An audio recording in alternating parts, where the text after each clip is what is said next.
Hello friends, good morning. Welcome back to the channel Krupa Malnad. ನಾನು ಕೃಪಾ. ಇದು ಸ್ವಲ್ಪ ಹಳೆ ವ್ಲಾಗ್. ಇದು ಯಾವಾಗ ವೀಡಿಯೋ ಶೂಟ್ ಮಾಡಿದ್ದನ್ನೋದೇ ನನಗೆ ನೆನಪಿಲ್ಲ. ಒಂದೊಂದು ಸಲ ಹಾಗೆ ಕೆಲವೊಂದು ವ್ಲಾಗ್ಗಳು ಹಾಗೆ ಉಳಿದು ಬಿಡುತ್ತೆ. ಸುಮ್ಮನೆ ವೇಸ್ಟ್ ಆಗುತ್ತಲ್ಲ ಅಂತ ಆಮೇಲೆ ಅದನ್ನು ಎಡಿಟ್ ಮಾಡಿ ಹಾಕೋದಾಗುತ್ತೆ. ಅದರಲ್ಲಿ ಇದು ಕೂಡ ಒಂದು. ನಂಗೆ ನೆನಪೇ ಇಲ್ಲ ಇದು ಯಾವಾಗಿಂದು ಅಂತ. ನಮ್ಮನೆಯವರು ಕಾಫಿ ಪುಡಿನ ತಂದಿದ್ದರು, ಬ್ರೂ ಸ್ಯಾಚೆಟ್ ತಂದಿದ್ದರು. ಇವಾಗ ತುಂಬ ಕಮ್ಮಿ ಆಗಿದೆ ನಾವಿಬ್ಬರು ಕಾಫಿ ಕುಡಿಯೋದು. ಇಲ್ಲ ಅಂದರೆ ಬೆಳಗ್ಗೆ ತಿಂಡಿ ಆದಮೇಲೆ ಒಂದು ಸ್ವಲ್ಪ ಕುಡಿತಾ ಇದ್ವಿ, ಇಲ್ಲ ಸಂಜೆ ನಮ್ಮನೆಯವರು ಮಾಡ್ತಾಯಿದ್ರು. ಇವಾಗ ಅವರು ಮಾಡೋದು ಕಮ್ಮಿ ಮಾಡಿಬಿಟ್ಟಿದ್ದಾರೆ. ಹಾಗಾಗಿ ನಮ್ಮನೇಲಿ ಕಾಫಿ ಪುಡಿ ಅಷ್ಟೊಂದು ಬೇಗ ಖಾಲಿನೇ ಆಗ್ತಾಯಿಲ್ಲ. ಆದರೆ ಇವಾಗ ನಾನು ಏನು ಮಾಡ್ತಾಯಿದ್ದೀನಿ ಅಂದರೆ, ಅದು ಟ್ಯಾನ್ ರಿಮೂವ್ ಆಗುತ್ತೆ ಅಂತ ಹೀಗೆ ಒಂದು ವೀಡಿಯೋನ ನೋಡಿದ್ದೆ. ಆದರೆ ನಂಗೆ ಅದು ವರ್ಕ್ ಆಗ್ತಾಯಿದೆ. ಅದನ್ನು ಮಾಡಿ ಸ್ವಲ್ಪ ಖಾಲಿ ಮಾಡ್ತಾ ಇದ್ದೀನಿ. ಅಲ್ಲೆಲ್ಲ ಸ್ವಲ್ಪ ಧೂಳಾಗಿತ್ತು, ಅದು ಇಡೋದಕ್ಕಿಂತ ಮುಂಚೆ ಸ್ವಲ್ಪ ಒರೆಸ್ಕೊಬಿಡೋಣ ಅಂತ ಒರೆಸ್ಕೊತಾ ಇದ್ದೀನಿ.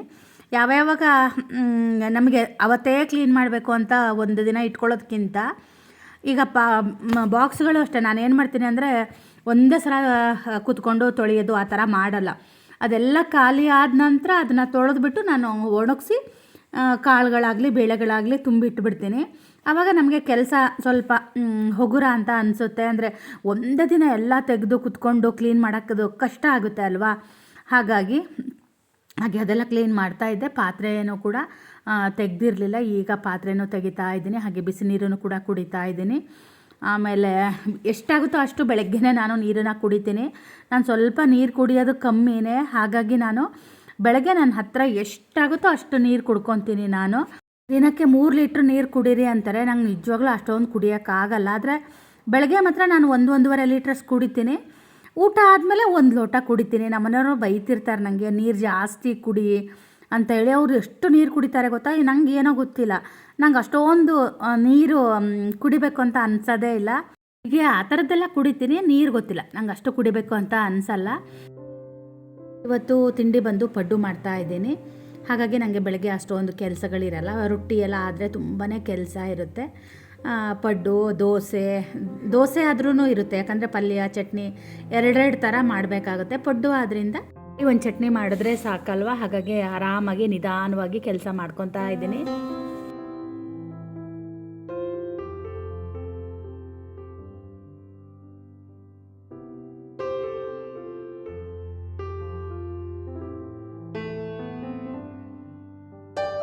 ಹೆಣ್ಮಕ್ಳ ಜೀವನದಲ್ಲಿ ಒಂದು ದೊಡ್ಡ ಬದಲಾವಣೆ ಅಂದರೆ ಮದುವೆ ಆದ ನಂತರನೇ ತುಂಬ ಬದಲಾವಣೆಗಳು ಆಗುತ್ತೆ. ಅದು ಒಂದು ತಾಯಿ ಆದಮೇಲಂತೂ ಇನ್ನೂ ತುಂಬ ಬದಲಾವಣೆಗಳು ಆಗೇ ಆಗುತ್ತೆ. ಫಿಸಿಕಲಿ, ಮೆಂಟಲಿ ಎಲ್ಲದರಲ್ಲೂ ನಮಗೆ ಬದಲಾವಣೆ ಆಗ್ತಾ ಹೋಗುತ್ತೆ. ಮದುವೆಗಿಂತ ಮುಂಚೆ ಯಾವುದೇ ನಮಗೆ ರೆಸ್ಪಾನ್ಸಿಬಿಲಿಟಿ ಅನ್ನೋದು ಇರೋದೇ ಇಲ್ಲ. ಲೈಫ್ ಒಂಥರ ಚೆನ್ನಾಗಿರುತ್ತೆ. ಯೋಚನೆ ಮಾಡೋದಕ್ಕೆ ಅಪ್ಪ ಅಮ್ಮ ಇರ್ತಾರಲ್ವ, ಯೋಚನೆ ಮಾಡೋಂಥದ್ದು ಯಾವುದೂ ಇರಲ್ಲ, ತಲೆ ಬಿಸಿ ಅನ್ನೋದು. ಮದುವೆ ಆದಮೇಲೆ ಗೊತ್ತಾಗೋದು ರಿಯಲ್ ಸ್ಟ್ರಗಲ್ ಏನು ಅನ್ನೋದು. ಆಮೇಲೆ ಏನಾದರೂ ಅಮ್ಮ ಒಂದು ಸ್ವಲ್ಪ ಕೆಲಸ ಹೇಳಿದ್ರೆ ಪಾತ್ರೆ ತೊಳಿ, ಇಲ್ಲ ನೆಲ ಒರೆಸು ಅಂದರೆ ಅಮ್ಮನ ಶುದ್ಧಕ್ಕೆ ಜಗಳಕ್ಕೆ ಹೋಗ್ತಿದ್ದೆ ನಾನು. ಆವಾಗ ನನಗೆ ಇನ್ನೂ ಚೆನ್ನಾಗಿ ನೆನಪಿದೆ. ನಾವು ಅಡಿಕೆ ಕಾಯೋಕ್ಕೆ ಅಂತ ಅವಾಗೆಲ್ಲ ಬರ್ತಾಯಿದ್ರು. ನಾವು ಮನೆ ಎದುರುಗಡೆ ಅಡಿಕೆ ಒಣಗಿಸ್ತಿದ್ವಲ್ಲ, ಚಾಲಿ ಎಲ್ಲ, ಅದನ್ನು ಕಾಯೋದಕ್ಕೆ ನಮ್ಮ ಮನೆಗೊಂದು ಅಜ್ಜ ಬರ್ತಾಯಿದ್ರು. ನಮ್ಮ ಮದುವೆ ಆದ ಟೈಮಲ್ಲಿ ಅಡಿಕೆ ಕೊಯ್ಲು ಸೀಸನ್ನೇ ಆಗಿತ್ತು. ಆವಾಗ ನಮ್ಮ ಮನೆಯವ್ರ ಹತ್ರ ಅಜ್ಜ ಹೇಳಿದ್ದು ನನಗೆ ಇನ್ನೂ ನೆನಪಿದೆ. ಇವಳು ಏನು ಕೆಲಸ ಮಾಡಲ್ಲ ರೀ ಮನೆಯಲ್ಲಿ, ಅವ್ರ ಅಮ್ಮನ ಹತ್ರ ಜಗಳ ಮಾಡ್ಕೊಂತ ಅವ್ರ ಅಮ್ಮನ ಜೋರು ಮಾಡ್ತಾ ಆರಾಮಾಗಿ ಓಡಾಡ್ತಾ ಇರ್ತಾಳೆ ಅಂತ ಹೇಳಿದ ಅಜ್ಜ.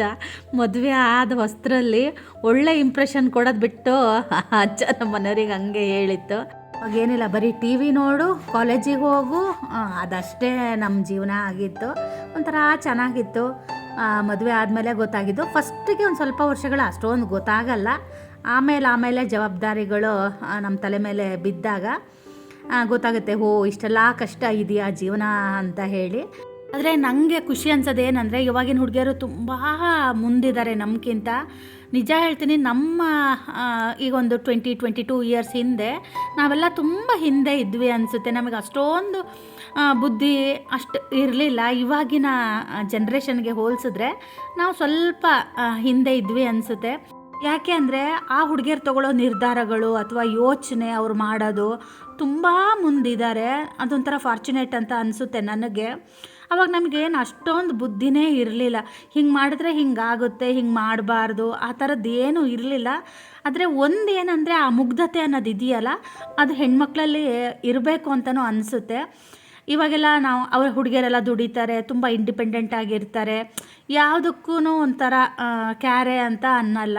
ಅದೊಂದು ಸ್ವಲ್ಪ ಹೆದರಿಕೆ ಆಗುತ್ತೆ. ಅದೊಂದು ಬಿಟ್ಟರೆ ಮತ್ತು ಹುಡುಗಿಯರು ಎಲ್ಲ ಫೀಲ್ಡಲ್ಲೂ ಇರೋದಕ್ಕೆ ನನಗೆ ತುಂಬಾ ಖುಷಿ ಅಂತ ಅನಿಸುತ್ತೆ. ಯಾಕೆ ಈ ಮಾತನ್ನು ಇವತ್ತು ಹೇಳ್ತಾ ಇದ್ದೀನಿ ಅಂದರೆ, ನಾನು ಇನ್ಸ್ಟಾಗ್ರಾಮಲ್ಲಿ ಮತ್ತು ಇನ್ಸ್ಟಾಗ್ರಾಮಲ್ಲಿ ಕೂಡ ನಾನು ಇವಾಗ ಸ್ವಲ್ಪ ಆ್ಯಕ್ಟಿವ್ ಆಗಿದ್ದೀನಿ. ಸ್ವಲ್ಪ ದಿನ ನಾನು ಅಷ್ಟಿರಲಿಲ್ಲ, ಆದರೆ ಇವಾಗ ಮತ್ತೆ ನಾನು ಶುರು ಮಾಡಿದ್ದೀನಿ. ಆದರೆ ಯಾಕೋ ಗೊತ್ತಿಲ್ಲ, ನನಗೆ ಅದು ಸ್ವಲ್ಪ ಹೆಕ್ಟಿಕ್ ಅಂತ ಅನಿಸುತ್ತೆ. ಯೂಟ್ಯೂಬು, ಇನ್ಸ್ಟಾಗ್ರಾಮು ಮತ್ತು ಶಾರ್ಟ್ಸು ಅದೆಲ್ಲ ವೀಡಿಯೋ ಮಾಡು, ಎಡಿಟ್ ಮಾಡು, ಹಾಕು ಅದು. ಆದ್ರೂ ಅದನ್ನು ಸ್ವಲ್ಪ ನಾನು ಆ್ಯಕ್ಟಿವ್ ಆಗಿರೋದಕ್ಕೆ ಇಷ್ಟಪಡ್ತಾ ಇದ್ದೀನಿ. ನನ್ನ ಕಸಿನ್ ಒಬ್ಬರು, ಅಂದರೆ ನಮ್ಮ ಅಪ್ಪನ ಮಾವನ ಮಗಳು, ಅವ್ರ ಹೆಸರು ವಿನುತಕ್ಕ ಅಂತ. ಅವರು ನನಗೆ ಫೋನ್ ಮಾಡಿದ್ರು ಒಂದಿನ. ಅದೇ ಇವತ್ತೇ ನಾನು ವೀಡಿಯೋ ಎಡಿಟ್ ಮಾಡೋ ದಿನವೇ ಫೋನ್ ಮಾಡಿದ್ರು. ಹುಬ್ಳಿಲಿದ್ದೀನಿ ಅಂತ ಹೇಳಿದ್ರು. ನಾನು ಅವ್ರು ಫೋನ್ ಮಾಡಿದ ತಕ್ಷಣ ನನ್ನ ಹತ್ರ ಅವ್ರ ನಂಬರು ಕೂಡ ಸೇವ್ ಆಗಿತ್ತು. ಅವರು ತುಂಬ ಖುಷಿಪಟ್ಟರು ನನ್ನ ಬಗ್ಗೆ. ನಂಗೆ ನಿಜ ತುಂಬಾ ಖುಷಿ ಆಯಿತು. ಏನಾದರೂ ಆಗಲಿ, ನನಗೆ ಹೆಣ್ಮಕ್ಳು ಬರೀ ಅಡುಗೆ ಮನೆಯಲ್ಲೇ ಇರ್ತಾರೆ, ಅದಕ್ಕಿಂತನೂ ಬೇರೆ ಏನಾದರೂ ಮಾಡಿದಾಗ ನನಗೆ ತುಂಬಾ ಖುಷಿ ಆಗುತ್ತೆ ಅಂತೆಲ್ಲ ಹೇಳಿದ್ರು. ತುಂಬ ಒಂಥರ ಖುಷಿ ಆಯಿತು ನನಗೆ ಅವ್ರು ಫೋನ್ ಮಾಡಿದ್ದು. ನೀನು ಫ್ಯಾಮಿಲಿ ಎಷ್ಟು ಚೆನ್ನಾಗಿ ಅಡುಗೆ ಮಾಡ್ತೀಯಾ, ನಿಮ್ಮ ಫ್ಯಾಮಿಲಿ ತುಂಬ ಚೆನ್ನಾಗಿದೆ, ಹೀಗೆ ಇರ್ರಿ, ನಿನ್ನ ಮಕ್ಕಳು, ನಿಮ್ಮ ಮನೆಯವರು, ನಿಮ್ಮದು ಫ್ಯಾಮಿಲಿ ತುಂಬ ಚೆನ್ನಾಗಿದೆ ಅಂತೆಲ್ಲ ಹೇಳಿದ್ರು. ನಂಗೆ ತುಂಬಾ ಖುಷಿ ಆಯಿತು. ಮತ್ತು ಅವ್ರ ಮನೆಗೆ ಕೂಡ ಕರೆದಿದ್ದಾರೆ. ನಮ್ಮ ಊರಿಗೆ ಹೋಗಲ್ಲೇ ಇದೆ ಅವರ ಮನೆ, ಕಾಗೋಡು ಅಂತ ಹೇಳಿ. ಒಂದಿನ ಹೋದಾಗ ನಿಜ ಅವ್ರ ಮನೆ ವೀಡಿಯೋನ ಮಾಡಬೇಕು ಅನ್ನೋದು ನಂಗೆ ತುಂಬಾ ಆಸೆ ಇದೆ. ಅವರಿಗೆ ಏನು ಇಷ್ಟ ಅಂದರೆ, ನಾನು ಊರಿಗೆ ಹೋದಾಗ ಗಣಪತಿ ಹಬ್ಬದ್ದೆಲ್ಲ ವೀಡಿಯೋ ನೋಡ್ತಾರಲ್ವ, ಅದು ಅವ್ರಿಗೆ ತುಂಬ ಇಷ್ಟ ಅಂತೆ. ನಮ್ಮ ಮನೆಯವರಿಗೆ ಅವರ ಅಜ್ಜಿ ತವ್ರ ಮನೆಯೇ ನಮ್ಮ ಮನೆ ಆಗುತ್ತೆ. ಹಾಗಾಗಿ ಅವರಿಗೆ ಅದು ಇಷ್ಟ ಆಗುತ್ತಂತೆ. ಅದು ಗೊತ್ತಲ್ವಾ, ನಮ್ಮ ತವ್ರ ಮನೆ ಬಳಗ ಅಂದರೆ ಅದೇನೋ ಒಂದು ಖುಷಿ ಇರುತ್ತೆ. What I earned by social media ಅಂತ ನಾನು ಮೊನ್ನೆನೂ ಹೇಳಿದ್ದೆ. ಹಣ, ದುಡ್ಡು ಅದು ಒಂದೇ ಅಲ್ಲ. ಸೋಷಿಯಲ್ ಮೀಡಿಯಾದಲ್ಲಿ ಒಂದೊಂದು ಸಲ ಇಷ್ಟು ಸಣ್ಣ ಪುಟ್ಟ ಖುಷಿ ಇರುತ್ತಲ್ವ, ಆ ಹಣದ ಮುಂದೆ ಯಾವುದೂ ಅಲ್ಲ. ತುಂಬ ಜನ ನನಗೆ ಸಿಕ್ಕಾಗ ಕೇಳೋದು, ಎಷ್ಟು ದುಡ್ಡು ಬರುತ್ತೆ ಯೂಟ್ಯೂಬಿಂದ, ಅದರಿಂದ ಅಷ್ಟು ದುಡ್ಡಿದೆಯಾ ಅಂತ. ನೀವು ತಿಳಿದಷ್ಟೆಲ್ಲ ಅಷ್ಟೊಂದೆಲ್ಲ ದುಡ್ಡು ಅದರಿಂದ ಬರಲ್ಲ. ಅದಕ್ಕಾಗಿ ನಾವು ತುಂಬಾ ಕಷ್ಟಪಡಬೇಕಾಗುತ್ತೆ. ಆ ಕಷ್ಟದ ಮುಂದೆ ಒಂದೊಂದು ಸಲ ನಮ್ಮಂಥ ಯೂಟ್ಯೂಬರ್ಗಳಿಗೆ ಅದೇನೂ ಅಲ್ಲ ಅಂತ ಅನಿಸುತ್ತೆ. ಆದರೆ ನಮಗೆ ಆ ಕಡೆ ಬಿಡೋಕ್ಕೂ ಆಗಲ್ಲ, ಈ ಕಡೆ ಹಿಡ್ಕೊಳ್ಳೋಕ್ಕೂ ಆಗಲ್ಲ. ಆ ಥರದ್ದು ಪರಿಸ್ಥಿತಿಲಿ ನಾನು ಇದ್ದೀನಿ. ನಾನು ಮೊನ್ನೆನೂ ಚಿನ್ನಿ ಹತ್ರ ಅಂತ ಇದ್ದೆ, ನಂದು ವ್ಯೂಸ್ ಎಲ್ಲ ತುಂಬ ಕಮ್ಮಿ ಆಗ್ತಾ ಇರೋದಕ್ಕೆ ನಾನು ಅತ್ಲಾಗ ಯೂಟ್ಯೂಬ್ ಬಿಡ್ಲಾ ಅಂತ ಹೇಳಿದಾಗ ಅವಳು ಬೈದ್ಲು ನನಗೆ. ಪ್ರತಿಯೊಂದಕ್ಕೂ ನೀನು ಡ್ಯಾಡಿನೇ ದುಡ್ಡು ಕೇಳ್ತೀಯ ಅಂತ. ಇಲ್ಲ, ನನಗೆ ಯಾವಾಗಲೂ ಅಷ್ಟೇ. ಅಂದರೆ ನನ್ನ ಸಣ್ಣ ಪುಟ್ಟ ಖರ್ಚುಗಳಿಗೆ ನಾನು ನಮ್ಮ ಮನೆಯವ್ರ ಹತ್ರನೇ ದುಡ್ಡು ಇಸ್ಕೊಳ್ಳೋದು. ಏನೋ ನಂಗೆ ಗೊತ್ತಿಲ್ಲ, ನಾನೇನು ತುಂಬ ದುಡ್ಡು ಖರ್ಚು ಮಾಡಲ್ಲ. ನಾನು ಐಬ್ರೋ ಮಾಡಿಸೋದು ಎಷ್ಟು ದಿನಕ್ಕೆ ಒಂದು ಸಲ ಗೊತ್ತಾ? 2 ತಿಂಗಳು, 2.5 ತಿಂಗಳಿಗೋ ಒಂದು ಸಲ. ನಾನು ಫುಲ್ ಐಬ್ರೋಸ್ ಬಂದ ಮೇಲೆ ಏನಾದರೂ ಫಂಕ್ಷನ್ ಇದೆ ಅನ್ನೋ ಟೈಮಲ್ಲಿ ಹೋಗಿ ಐಬ್ರೋಸ್ನ ಕೂಡ ಮಾಡಿಸ್ಕೊಂಡು ಬರ್ತೀನಿ. ನಾನು ತುಂಬ ದುಡ್ಡೆಲ್ಲ ಖರ್ಚು ಮಾಡೋದು ಇಲ್ಲ. ಆ ಥರದವಳು ನಾನು. ಆದರೆ ನನಗೆ ಏನಾದರೂ ಈಗ ಬೇಕು ಅಂದರೆ ನಾನು ದಿಢೀರಂತ ತೊಗೊಳ್ಬೋದು.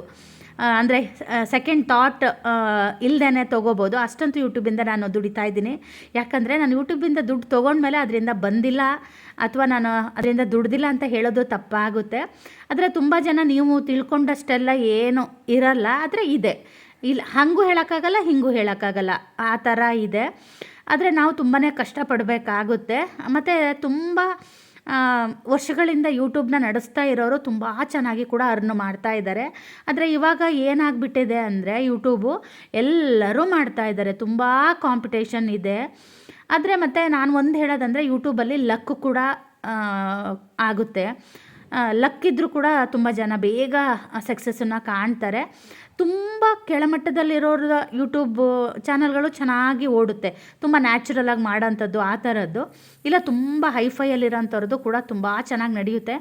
ನಮ್ಮಂಥ ಮಿಡ್ಲ್ ಕ್ಲಾಸಲ್ಲಿ ನಾವು ಒಂಥರ ಎಡಬಿಡಂಗಿಗಳ ಥರ, ಅತ್ಲಾಗ ಆ ಕಡೆನೂ ಇಲ್ಲ, ಇತ್ಲಾಗ ಈ ಕಡೆನೂ ಇಲ್ಲ ಅನ್ನೋರದ್ದು ಸ್ವಲ್ಪ ವ್ಯೂಸ್ ಎಲ್ಲ ಕಡಿಮೆನೇ ಇರುತ್ತೆ.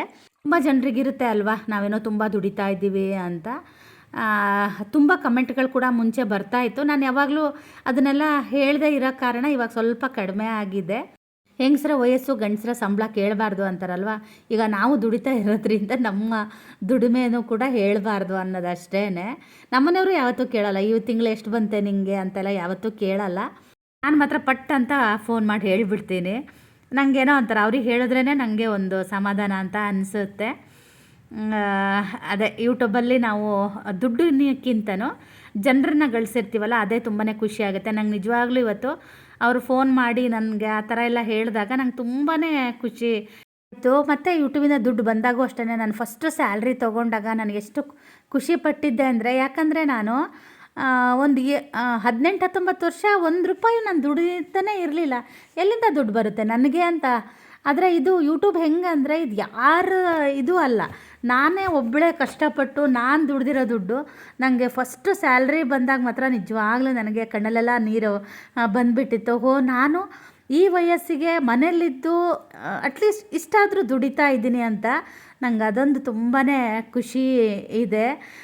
ಹೆಣ್ಮಕ್ಳು ಅಷ್ಟೇ, ಸುಮ್ಮನೆ ಕೂರಬೇಡಿ. ಯಾವ ವಯಸ್ಸಾಗಲಿ ಏನಾದರೂ ಆಗಲಿ ನಮ್ಮ ಕೈಯಲ್ಲಿ ಏನಾಗುತ್ತೋ ಅದು ನೀವು ನಂಬ್ತಿರೋ ಇಲ್ವೋ ನಂಗೆ ಗೊತ್ತಿಲ್ಲ. ನಾನು ಹೊಲಿಗೆ ಕಲ್ತಿದ್ದೀನಿ, ಟೈಪಿಂಗ್ ಕಲ್ತಿದ್ದೀನಿ. ಆಮೇಲೆ ಈ ಮನೆಗೆ ಬಂದಮೇಲೆ ನಾನು ಯಾವ್ದಾದ್ರು ಬ್ಯಾಂಕಿಗೆ ಸೇರೋಣ ಅಂತೇಳಿ ನಂದು BCom ಆಗಿದ್ದಕ್ಕೆ ಕಂಪ್ಯೂಟರ್ ಕ್ಲಾಸ್ ಮಾಡಿದ್ದೀನಿ, 2 ಕ್ಲಾಸ್ ಮಾಡಿದ್ದೀನಿ. ಯಾವುದೋ ಒಂದು ಬ್ಯಾಂಕಿಗೆ ಹೋಗಿ ನನಗೆ ಕೆಲಸ ಕೊಡಿ ಅಂತಲೂ ಕೇಳ್ಕೊಂಡಿದ್ದೀನಿ. ಒಂದು ವಯಸ್ಸಾದಮೇಲೆ ಮಕ್ಕಳೆಲ್ಲ ದೊಡ್ಡೋರು ಆದಮೇಲೆ ನಮ್ಗೆ ಯಾವುದೇ ರೀತಿಯಾಗಿರೋ ಕೆಲಸಗಳಿರಲ್ಲ. ಕೆಲವೊಂದು ಸಲ ಮಕ್ಕಳು ಸಣ್ಣವ್ರು ಇರ್ತಾರೆ ಅಂತ ಕೆಲಸ ಬಿಟ್ಟಿರ್ತಾರೆ, ಆಮೇಲೆ ಕೆಲಸಕ್ಕೆ ಹೋಗೋಕ್ಕಾಗಲ್ಲ, ತುಂಬ ಗ್ಯಾಪ್ ಆಗಿರುತ್ತೆ, ಆ ಥರ ಎಲ್ಲ ಆಗುತ್ತೆ. ನಿಜವಾಗ್ಲೂ ಇದು ಈ ಯೂಟ್ಯೂಬ್ ಪ್ಲ್ಯಾಟ್ಫಾರ್ಮ್ ಇದೆಯಲ್ಲ, ಹೆಣ್ಮಕ್ಳಿಗೆ ಅದೊಂದು ಒಳ್ಳೆ ಇದು. ಎಷ್ಟೋ ಜನ ಇದರಿಂದ ಜೀವನನೂ ಮಾಡ್ತಾ ಇದ್ದಾರೆ. ನಿಜವಾಗ್ಲೂ ತುಂಬ ಖುಷಿ ಆಗುತ್ತೆ. ಆದರೆ ಸ್ವಲ್ಪ ಕಷ್ಟನೂ ಪಡಬೇಕಾಗುತ್ತೆ. ವಿಡಿಯೋ ಮಾಡಬೇಕು, ಎಡಿಟ್ ಮಾಡಬೇಕು, ತುಂಬ ಕಷ್ಟ ಅಂತೂ ಇರುತ್ತೆ. ಆ ಕೆಲಸನ ಕಷ್ಟ ಅಂತ ಮಾಡಬಾರ್ದು. ನಾವು ತುಂಬ ಇಷ್ಟಪಟ್ಟು ಮಾಡಿದ್ರೆ ಯಾವುದೇ ಕಷ್ಟವಾಗಿರೋ ಕೆಲಸನೂ ನಮಗೆ ಈಸಿ ಅಂತ ಅನಿಸುತ್ತೆ. ನಾನು ಅಷ್ಟೇ, ಒಂದೊಂದ್ಸಲ ನಿಜ ಹೇಳ್ತೀನಿ, ಅಯ್ಯೋ ಇದೆಂಥ ಈ ವಿಡಿಯೋನೇ ಚೆನ್ನಾಗಿಲ್ಲ, ಎಡಿಟ್ ಹೆಂಗೆ ಮಾಡೋದಪ್ಪ ಅಂತ ಅಂದ್ಕೊತಿರ್ತೀನಿ. ನಿಜ ಹೇಳ್ತೀನಿ, ನಾನು ಇವತ್ತು ಮಾಡಿರೋ ವಿಡಿಯೋ ನಾನು ಏನು ಅಂದ್ಕೊಂಡು ಮಾಡಿದ್ದೀನಿ ಅನ್ನೋದೇ ನಂಗೆ ಗೊತ್ತಿಲ್ಲ. ಆದರೆ ಒಂದು ಟಾಪಿಕ್ ಸಿಕ್ಕ ಮೇಲೆ ನಾವು ಅದ್ರ ಬಗ್ಗೆ ಮಾತಾಡ್ತಾ ಹೋದಾಗ ಅದು ಬಂದೇ ಬರುತ್ತೆ ಅಲ್ವಾ.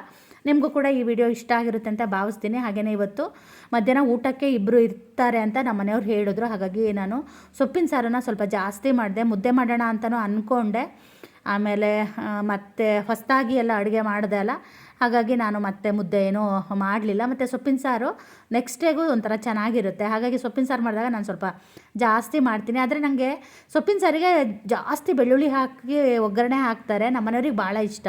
ನನಗೆ ಅದು ಈ ಸಾರಿಗೆ ಇಷ್ಟ ಆಗಲ್ಲ. ಮಸ್ಸೊಪ್ಪಿಗೆ ಬೆಳ್ಳುಳ್ಳಿ ಹಾಕಿದರೆ ಇಷ್ಟ ಆಗುತ್ತೆ. ನಮ್ಮ ಮನೆಯವ್ರು ಇಲ್ಲ, ಬೆಳ್ಳುಳ್ಳಿ ಜಾಸ್ತಿ ಹಾಕಿ ಒಗ್ಗರಣೆ ಹಾಕು, ಅದು ಮಧ್ಯದ ಸಿಕ್ಕಾಗ ತಿನ್ನೋಕ್ಕೆ ಚೆನ್ನಾಗಿರುತ್ತೆ ಅಂದರು. ಹಾಗಾಗಿ ಸೊಪ್ಪಿನ ಸಾರಿಗೆ ಜಾಸ್ತಿ ಹಾಕಿ ಒಗ್ಗರಣೆ ಹಾಕಿದೆ. ಸಾಬುದಾನ ಸೆಂಡ್ಗೆ ಅಂತೂ ತುಂಬ ಚೆನ್ನಾಗಾಗಿದೆ.